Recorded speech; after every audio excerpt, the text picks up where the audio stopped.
हमने देखा कि जिस तरीके से उन पर कातलाना हमला हुआ, इसके अंदर मल्टी गन्स और मल्टी शूटर्स को इस्तेमाल किया गया। लगता यही है कि ऑटोमेटिक वेपन, ऑटोमेटिक AK-47 उसके जरिए फायरिंग की गई। तो क्या 5th जनरेशन वारफेयर कामयाब हो जाती और पाकिस्तान में खाना जंगी का आगाज हो जाता? ये इमरान खान को कत्ल करने की कोशिश थी।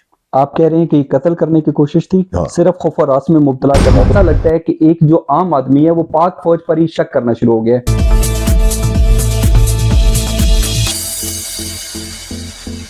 अस्सलाम वालेकुम, मैं हूं इश्तियाक गुंदल और मेरे साथ इस वक्त मौजूद हैं lieutenant general retired Amjad Shoaib. General साहब, सबसे पहले बहुत शुक्रिया आपका। अच्छा, ये बताएं कि इमरान खान साहब के हवाले से हमने देखा कि जिस तरीके से उन पर कातलाना हमला हुआ, तो ये बताइएगा कि उसमें वाकई वो एक ही जो शख्स है जो इस चीज की जिम्मेदारी कबूल कर रहा है, जिसने इतराफी बयान भी दिया, वो शामिल है, या आप समझते हैं कि इसके अंदर मल्टी गन्स और मल्टी शूटर्स को इस्तेमाल किया गया? बिस्मिल्लाहिर्रहमानिर्रहीम। देखिए इश्तियाक, इसमें सबसे बड़ा जो एविडेंस है जिससे पता लगता है कि ज़्यादा लोग थे और ज़्यादा मुख्तलिफ किस्म के वेपन्स थे, वो ये है कि जो फायरिंग की आवाज़ आ रही है वो जिस तरह मशीन गन फायर करती है, इस तरह ये ऑटोमेटिक फायर है और बड़े वेपन का है। लिहाजा वो लगता यही है कि ऑटोमेटिक वेपन, ऑटोमेटिक AK-47 उसके ज़रिए फायरिंग की गई है।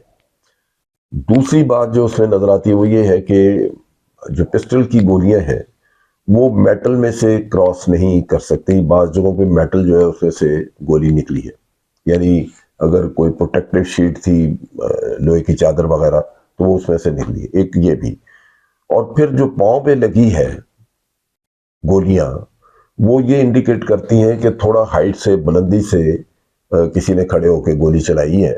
वो ऐसे नहीं है कि पिस्टल लेके वो नीचे खड़ा और नीचे से, अगर नीचे से वो फायर करे तो आपके मुंह पे लग सकती है, सर पे लग सकती है, सर के ऊपर से गुजर गई। पाँव पे लगने का सवाल ही पैदा नहीं होता कि ऐसे गोली जाए और इतने सारे आप लोग पिस्टल वाले को देख रहे हैं और फिर पिस्टल वाले की गोली हो सकता है शायद एक दो उसने फायर कर सका हो, क्योंकि जैसे ही वो उसने पिस्टल यूं निकाली है तो उसको पीछे से PTI के एक वर्कर ने उसको पकड़ लिया, उसका हाथ ऊपर की तरफ कर दिया। वो हाथ ऊंचा करने से अगर कोई गोलियां चली भी हैं तो वो बुलेट्स ऊपर निकल गई होगी आसमान की तरफ। तो मेरा ख्याल है कि ये कोई फेक किस्म का ड्रामा लगता है, सारा मामला मशकूक है। हाँ, मशकूक है मामला। अच्छा जनरल साहब, ये बताइएगा कि इमरान खान साहब के हवाले से दो जो है ना वो नुक्ते नज़र सामने आ रहे हैं। एक तो कहा जा रहा है कि ये जो भी हादसा हुआ इसका मकसद वाकई इमरान खान को कत्ल करना था, उनकी जान लेना था, जबकि दूसरी तरफ कहा जा रहा है कि नहीं, इसका मकसद सिर्फ और सिर्फ इमरान खान को डराना और खौफ व हरास पैदा करना था ताकि वो जिस पेशकदमी से लॉन्ग मार्च कर रहे हैं उसे बाज आ जाएं, वजह चाहे कोई भी हो। आप क्या समझते हैं कि अगर खुदा न खास्ता इमरान खान की इस हादसे के अंदर, अफसोसनाक हादसे के अंदर टारगेट किलिंग हो जाती, तो क्या 5th जनरेशन वारफेयर कामयाब हो जाती और पाकिस्तान में खाना जंगी का आगाज हो जाता? देखिए, 5th जनरेशन वॉर तो काफी अरसे से पाकिस्तान के खिलाफ चली रही है। फर्क यह है कि दरमियान में जब कोई वाकया नहीं होता तो उस वक्त आपके यहाँ वो फॉल्ट लाइन्स उनको नहीं मिलती।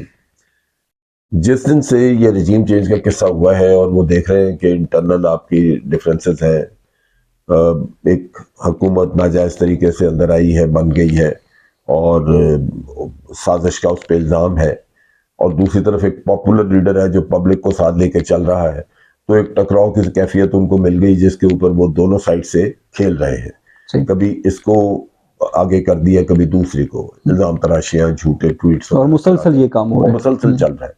तो ये आपको अंदर लड़ाने के लिए, मुल्क के अंदर एक सिविल वॉर करवाने के लिए बाहर से कोशिश की जा रही है। अब यहाँ पे ये जब इंसिडेंट हुआ तो ये एक इंतहाई इंसिडेंट है और इसका इम्पैक्ट जो है वो ज्यादा होगा, और वो इस वजह से कि ये PTI लाजमन इसको इसी नुक्ता निगाह से देखे, और देखना भी चाहिए कि ये इमरान खान को कत्ल करने की कोशिश थी।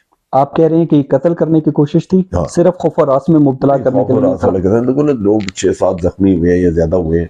अब उनमें से कोई, जब बुलेट चलती है तो ये थोड़ा होता है कि ये बुलेट जो है ये अभी जाके आपके सिर्फ कान को लगेगी या किसी और, तो लग गई किसी ऐसे हिस्से में तो बंदा मारा गया।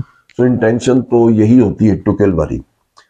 अब वो अगर एक आदमी नर्वस हो गया है, वो निशाना ठीक नहीं रख सका, या वो उतना तजर्बाकार नहीं था वेपन चलाने वाला, तो उससे शायद ये एक ऐसी पूरी कोशिश वो न कर सका, तो वो है। लेकिन इसको तमाम, मेरा ख्याल है कि नुक्ता निगाह से अगर हम देखें तो एक ही चीज लगती है कि इमरान खान की जान लेना चाह रहे थे वो।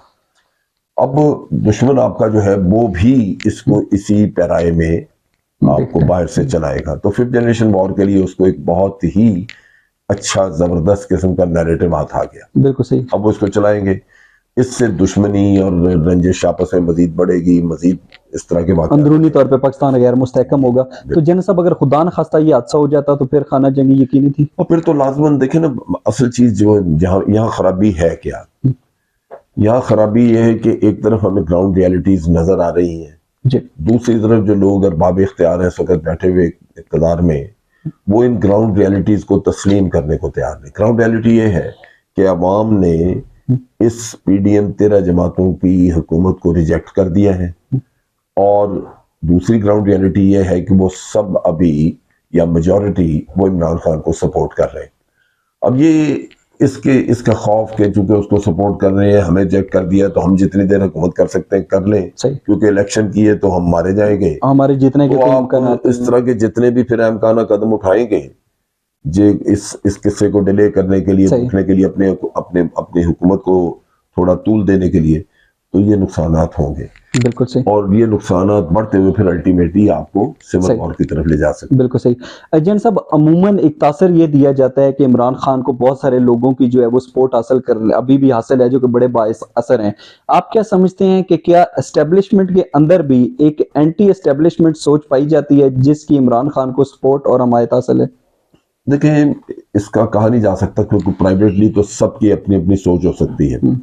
मिसाल के तौर पे अगर मैं आर्मी में सर्विंग होता वहां पे जी और मेरी सोच ये होती जाती तौर पे कि इमरान खान ठीक और मुझे उसको सपोर्ट करना है, तो हल्फ की रूह से मैं अपनी हुकूमत जो इस वक्त बैठी मैं तो उसी को सपोर्ट करता रहूं। सही। तो ये एक डिसिप्लिन का मसला है जो वहां पे होता है। दूसरी चीज ये है कि जो सीनियर लीडरशिप है वो अमूमन इन कांटेक्ट रहती है अपने जूनियर ऑफिसर्स और लोगों के साथ, और उनको वक्तन फक्तन गाइडेंस देते रहते हैं ताकि वो पोलिटिसाइज ना हो, ज़हनी तौर पे वो सियासत में मुलव्वस ना हो जाए।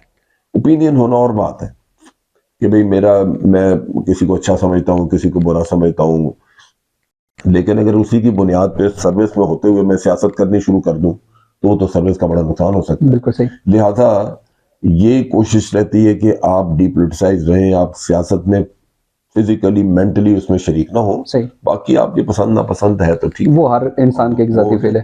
एजेंट साहब एक आखिरी सवाल, हमने देखा कि दहशतगर्दी के खिलाफ जंग हो या कुदरती आफात, पाक फौज ने हमेशा अवाम के शाना बिशाना आकर जो है वो फलाही काम भी किए हैं और दहशतगर्दी को जड़ से उखाड़ने में भी एक बड़ा अहम किरदार अदा किया है। लेकिन इसके बावजूद अभी ऐसा लगता है कि एक जो आम आदमी है वो पाक फौज पर ही शक करना शुरू हो गया है, क्यों? देखिए, इसकी कोई भी वजूहात हो, मैं हकीकत ये समझता हूँ कि इस वक्त पाकिस्तान आर्मी को काफ़ी सारे चैलेंजेस हैं। टेररिज्म भी है, बाहर से इंडियन साइड से थ्रेट्स भी हैं, उनके मिनिस्टर रोज़ाना को स्टेटमेंट दे देते हैं, और इंटरनली अभी बहुत सारी गलतफहमियाँ पैदा हो चुकी हैं अब अवाम और फौज के दरमियान। उसमें हमारे अपने रवैये का, कॉन्डक्ट का भी दखल हो सकता है और गलतफहमियाँ फैलाने वालों का भी हो सकता है। असल जो ज़रूरत है, जिस पे सोच विचार और करने की ज़रूरत है, फौरी तौर पे तवज्जो देने की ज़रूरत है, वो ये है कि जितना जल्दी हो सके इन गलतफहमियों को दूर किया जाए। उसमें मसलन आज़म सवाती रोज़ाना खड़े होकर तकरीर शुरू कर देते हैं, बिल्कुल, और वो इतना डैमेजिंग किस्म का मटेरियल बोल रहा है। मैंने आपके अगले भी एक वीक लॉग में कहा था कि आज़म सवाती अगर अदालत में जाए तो वो ये केस साबित नहीं कर सकता।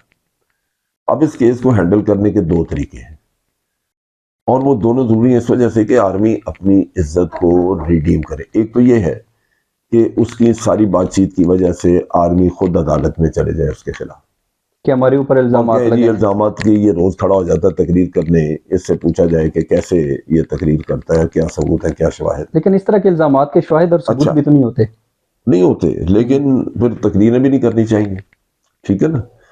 दूसरा किस्सा ये है कि लेट्स अज्यूम कि आम ये समझते हैं कि आज़म सवाती के साथ ज्यादती हुई, वो ठीक कह रहा है, साबित नहीं कर सकता लेकिन बात वो ठीक कर रहा है, तो चीफ ऑफ आर्मी स्टाफ को चाहिए कि आज़म सवाती को GHQ में इनवाइट करे, उसकी तकलीफ सुने।